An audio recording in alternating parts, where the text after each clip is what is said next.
Então vejam, nós temos a nossa matéria situada nessa coluna aqui, ó. A nossa matéria trata dos direitos obrigacionais, dos direitos pessoais, você é amarrado com uma outra pessoa para cobrar alguma coisa daquela pessoa, tem que cumprir, pagar alguma coisa para aquela pessoa. Essa é a nossa matéria aqui, ó. Mais pra frente, vocês vão ter ocasião de estudar os direitos reais, tá vendo? Mas aí já é uma outra história. Então vejam, só pra gente firmar um pouquinho mais essas diferenças.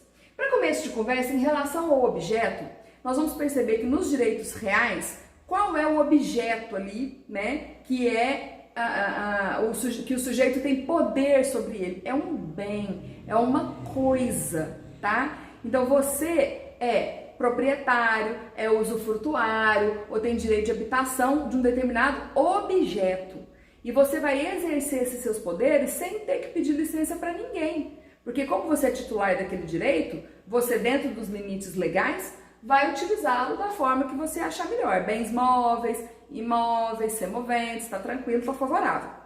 Agora, quando a gente está tratando aqui da nossa matéria, tá? Do direito obrigacional, os direitos pessoais, as pessoas amarradas entre si, qual é o nosso interesse, o nosso foco, qual é o objeto, sobre qual interesse recai a prestação? É o cumprimento, né, de uma determinada ação, é a prestação de algo que a pessoa vai cobrar de você.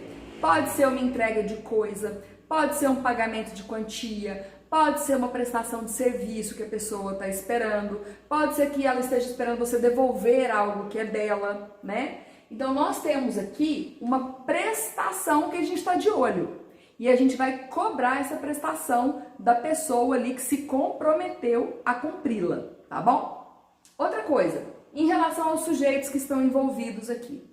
Aqui, vamos falar a respeito, SP aqui é o nosso sujeito passivo, tá? Nas relações obrigacionais e mesmo nas relações de direito real, nós temos aqui no direito real um sujeito ativo e fica essa dúvida, quem é o sujeito passivo que tem que me obedecer? Vejam só, alguns autores dizem que nas relações de direito real só existe sujeito ativo, que é a pessoa que exerce poderes sobre a coisa. Então, eu sou a dona dessa televisão, então eu vou fazer com ela o que eu quiser e eu não vou exigir nada de ninguém, né? Eu vou exercer meu poder diretamente sobre a televisão. Se eu quiser deixar guardada, desligada, no quarto, na sala, eu que resolvo.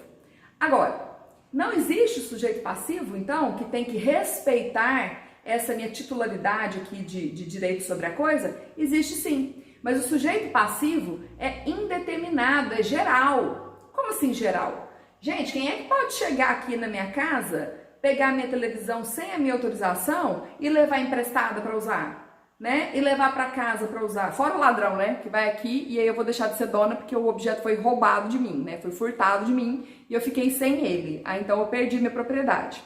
Mas de qualquer maneira, se eu estiver diante de uma televisão aqui que é minha, né? Todas as pessoas de forma indeterminada têm que respeitar essa minha titularidade de poder sobre a coisa e devem se abster de invadir a minha esfera e levar embora aquilo que é meu que eu não autorizei, né? Quem é que pode ficar usando a minha casa sem eu permitir, sem um contratinho de locação? Quem é, né? Não pode. Então, todas as pessoas estão submetidas à minha titularidade sobre a coisa. Então, qualquer pessoa, ó, vejam, meu direito real, ele é exercido erga omnes. Contra todos, vamos gastar o latim, erga omnes, contra todas as pessoas. Qualquer um que invada a minha esfera e me atrapalhe de utilizar a coisa, é contra ela que eu vou usar o meu direito de ação, de ir atrás, de buscar uma reintegração de posse, isso é um absurdo, vou mandar a polícia atrás e tudo mais.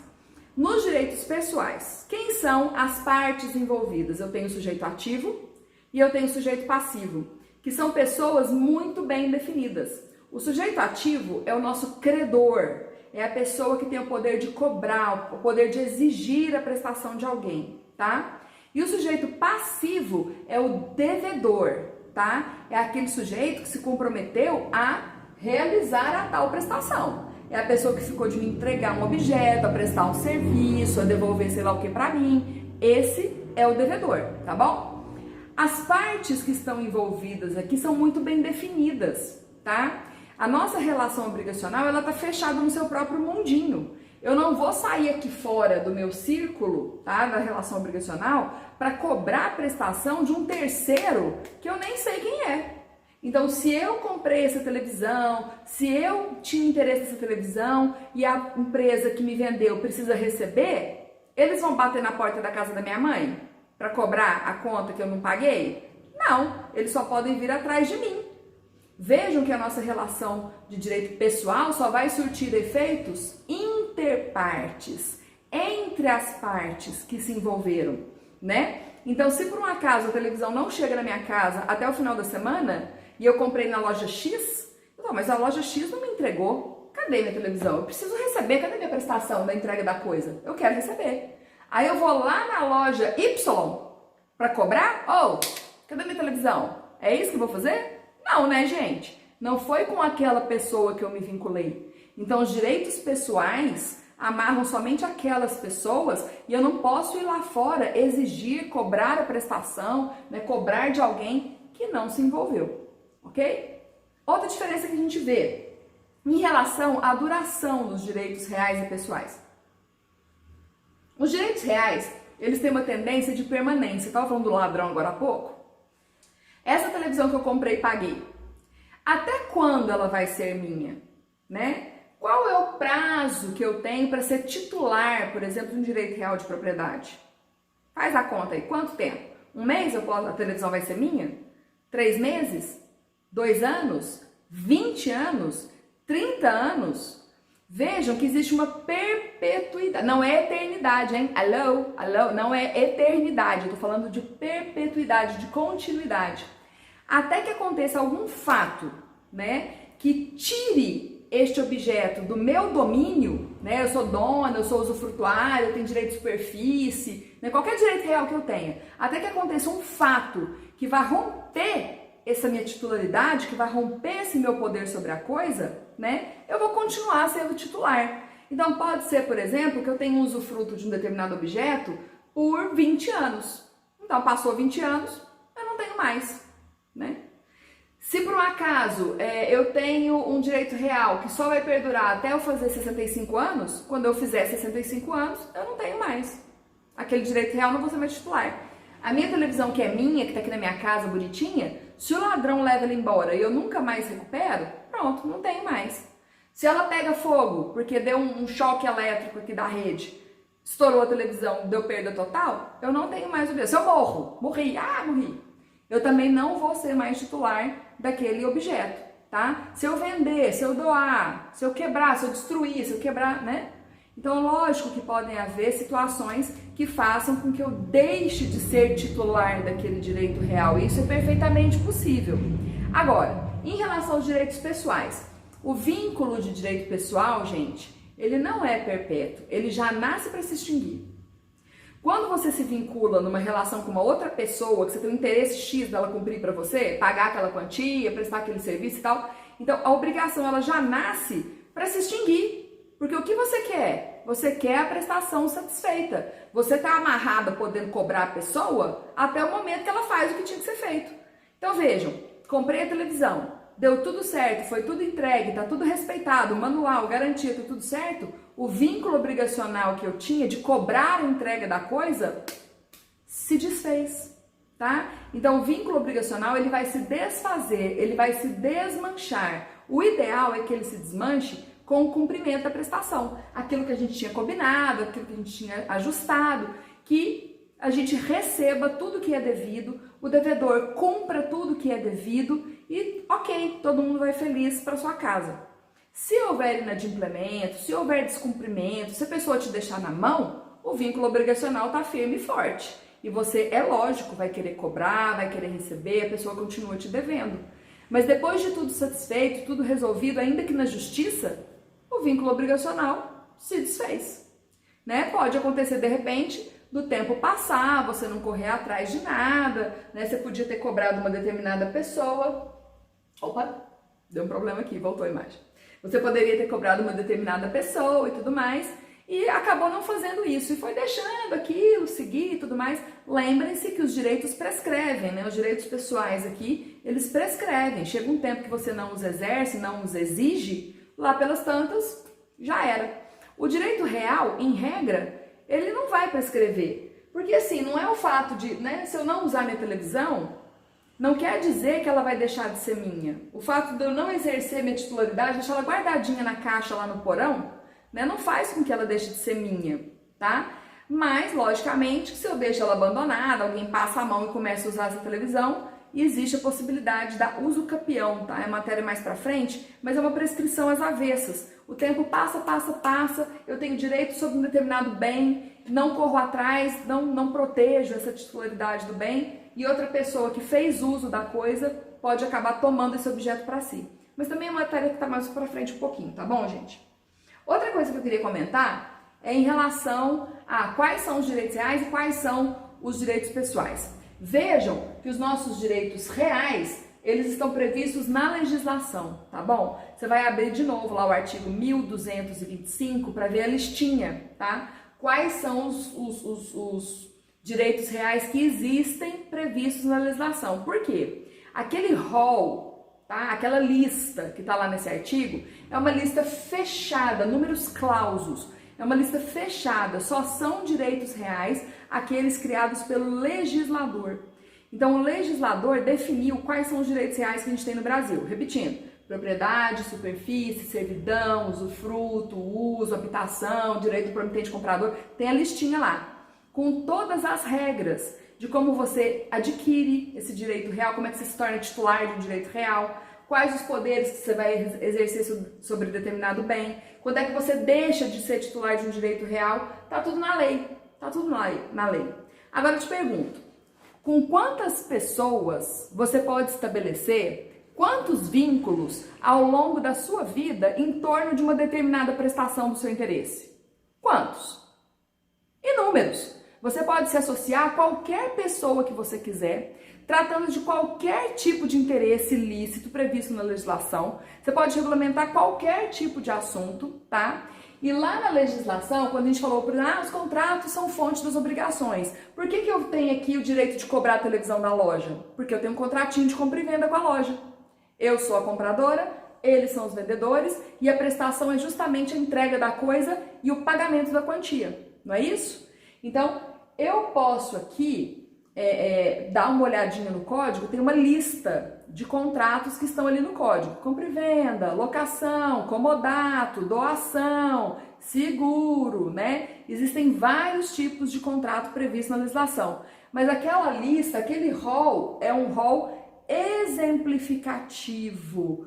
Números apertos. Pode apertar que cabe mais uma modalidade de obrigação ali, viu, gente? Mais uma fonte, mais um tipo de contrato. A gente pode ter várias possibilidades. O nosso rol dos direitos reais, ele é fechado, ele é taxativo. Você não vai inventar um direito real da sua cabeça. Os que existem estão previstos na lei. Agora você pode estipular, por exemplo, um contrato de uso de garagem. Pode. Você vai ceder o uso da sua garagem, né, para a pessoa, faz ali um comodatozinho de garagem, ok. Nós temos muitos contratos atípicos que não estão previstos no Código Civil. Você pode ter um contrato de franquia, né? Você pode ter um contrato de know-how, você pode ter um contrato de transferência de tecnologia, né? E tratar de qualquer tipo de interesse, desde que você tenha as partes negociando em torno de um determinado objeto, que seja do interesse de ambas, né? De todas as partes. Normal, sem problema algum, tá? Então a gente está diante de um leque, ó, muito amplo de opções. E seguindo aqui para fechar, mais dois aspectos aqui para a gente diferenciar. Vamos comentar aqui. Em relação ao exercício, como é que você exerce, né, a sua titularidade de poder sobre um determinado bem? Diretamente sobre este bem. Então vejam, se eu quiser usar o objeto, ou seja, dar a destinação econômica que eu quiser para a coisa, tá? Eu quero usar para uso próprio, eu quero ceder para uso de terceiro, tá? Você pode usufruir desse bem. Esse bem rende frutos, rende ali um aluguel, você tem uma chácara que rende ali fruta, verdura, legume, né? Esses frutos que são produzidos pelo bem, você pode colher também. Eu posso alugar minha televisão aqui, ó, alugo para o pessoal assistir jogo ali no bar da esquina, e aí? Cobro R$50, né, numa noite. Pronto, eu vou receber esses frutos, né? Além disso, além de usar, além de usufruir, eu posso dispor do objeto, eu posso me desfazer dele a qualquer título, né, gente? Então eu posso vender, doar, eu posso sortear numa rifa, eu posso deixar de herança para alguém no testamento, eu vou dispor dele da forma que eu quiser. Então eu exerço os meus poderes diretamente sobre o bem. Se quiser deixar ali comigo, se quiser deixar para uso de terceiro, eu que escolho. Vou exercer meus poderes diretamente sobre a coisa, sem intermediário, sem pedir licença, sem pedir palpite. Não é verdade? Ninguém tenta palpite nas minhas coisas, na minha vida. Agora, quando eu estou diante de uma relação obrigacional, né, que eu preciso da prestação, né, eu preciso que o sujeito entregue o objeto para mim, eu preciso que o sujeito pague a quantia para mim, eu preciso que o sujeito preste aquele serviço para mim, não é mesmo? Eu preciso da figura intermediária, que é o devedor, né? A única forma de eu obter a prestação é o devedor cumprindo a prestação para mim.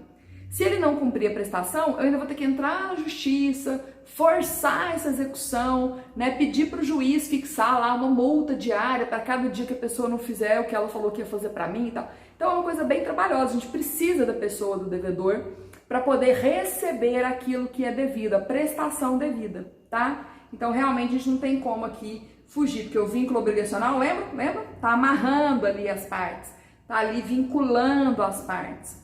Bem, agora, em relação ao direito de ação, tá? Acabei de falar de entrar na justiça, então olha só. Contra quem eu vou exercer o meu direito de ação para resguardar um direito meu? Se você tem um direito X, a cada direito corresponde uma ação que o assegura. Então, se eu sou a dona da televisão, a dona da chácara, a dona do imóvel X, o que acontece? Né? Se eu tenho direito de usufruto, posso utilizar um determinado objeto como se ele fosse meu e tal, isso é matéria mais pra frente, eu sei que vocês vão estudar. Se eu tenho direito real de superfície, para poder utilizar um determinado solo, fazer as construções e tal. Então, como é que eu vou exercer o meu direito de ação se o meu direito for violado, né? Olha, o meu direito de ação é exercido erga omnes, vamos lembrar? Contra todos, qualquer pessoa que se aproxime, qualquer pessoa que queira atrapalhar a minha vida, utilizar indevidamente aquilo que é meu, eu vou atrás dessa pessoa e é contra ela que eu vou exercer o meu direito de ação. Eu tenho, por exemplo, uma ação de reintegração de posse, uma busca e apreensão, sei lá do que, uma emissão na posse de determinado objeto, né, que a pessoa tomou de mim, que levou embora, enfim. Então, eu vou entrar com uma ação contra qualquer pessoa do universo que tenha invadido a minha esfera de disponibilidade sobre a coisa. Eu sou a titular, eu sou o sujeito ativo, eu tenho poder sobre o bem. Se você estiver me interferindo, é contra você que eu vou ajuizar as minhas ações respectivas aqui que forem cabíveis no momento. Mas, como a gente já havia comentado, quando a gente está tratando de direito obrigacional, gente, o que acontece? Eu estou envolvida numa relação fechada, que surte efeitos interpartes, entre as partes que estão amarradas. Então, se eu não recebi a minha televisão, eu vou entrar na justiça exigindo a entrega da televisão da empresa Y, sendo que eu comprei da empresa X? Não. Se por um acaso a empresa não conseguiu receber o pagamento, né, o comprador, o vendedor, eu recebi a mercadoria e não paguei por ela, né? Como é que faz? Ela vai entrar na justiça contra minha mãe? Contra o meu irmão? Contra minha prima? Não. Então nós vamos exercer o direito de ação diretamente contra aquela pessoa que nos causou prejuízo ali, que estava envolvida com a gente naquela relação obrigacional. É dela que eu posso cobrar, é contra ela que eu vou entrar na justiça, é contra ela que eu vou entrar com uma ação de cobrança, com uma ação de execução, né? Então, eu vou atrás dessa pessoa para que ela cumpra aquilo que é devido. Eu não tenho aqui, ó, a possibilidade de entrar na justiça contra qualquer ser humano da face da terra.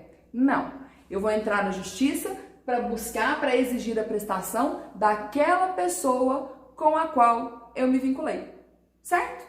Então, esse foi o nosso apanhado geral para a gente mais ou menos se situar a nossa disciplina, entender em que ponto que a gente está, ok? E eu espero vocês para uma próxima ocasião para a gente poder conversar novamente, falar um pouco mais a respeito do direito obrigacional. Na nossa próxima aula a gente vai falar sobre o que, gente? conceito, vamos falar a respeito da evolução histórica, vamos falar um pouco a respeito dos elementos que compõem o vínculo obrigacional, vamos trazendo mais exemplos, tá bom? Marque aí o seu joinha, ative o seu sininho, procure as nossas redes sociais aí de áudio, que são os podcasts, e depois a gente conversa um pouquinho mais, tá bom? Tchau!